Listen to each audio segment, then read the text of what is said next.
So during lockdown, I've been at the channel, time and again. We've no idea. Nigel Farage has been called out for fake news by Cheshire Council. He accused a hotel in Cheshire of housing migrants.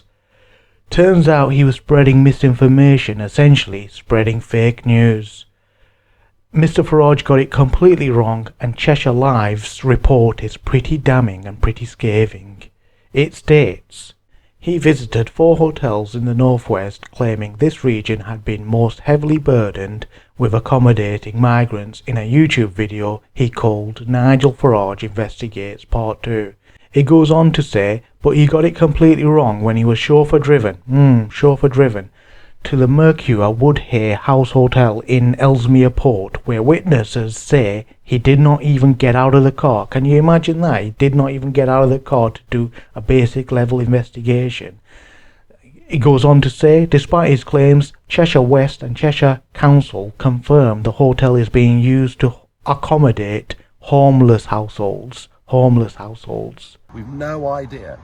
Cheshire Live have a quote from Ellesmere Port and Neston MP Justin Mudders, which is pretty damning. There was no suggestion from anyone that illegal immigrants were staying there. Fake news from what I can see. So he's calling Mr Farage out for fake news. Who some of these people are. Cheshire Live also conducted their own corroboration exercise. They visited the site and the occupants themselves confirmed everyone was homeless, including one young woman from Northwich who said she had lost her home in a house fire. We've no idea. So Mr Farage is not only winding people up and spreading fake news, but he's disturbing people who have been through traumas such as house fires. Not good. That's a poor show, Mr Farage. Mr Farage is leading gullible and less informed folks up the garden path, doing the government bidding in scapegoating and turning attention onto asylum seekers, which is exactly what the government want.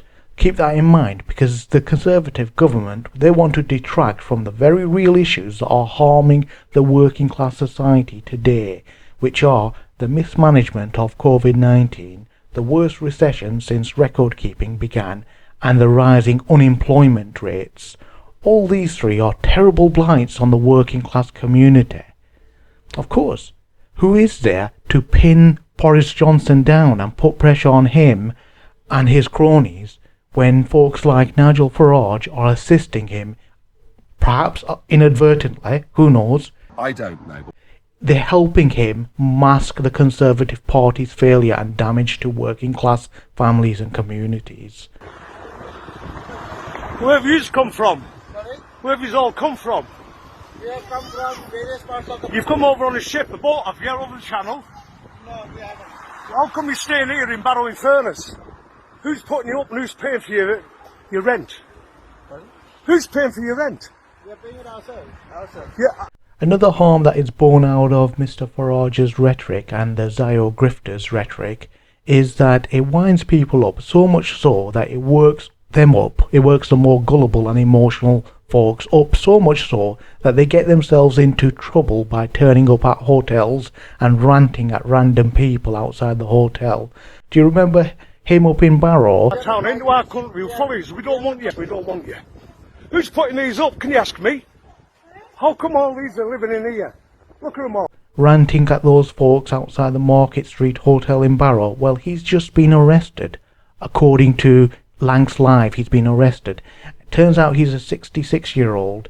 It states, since the incident, a 66-year-old man from Barrow has been arrested on suspicion of an aggravated Section 4A Public Order Act.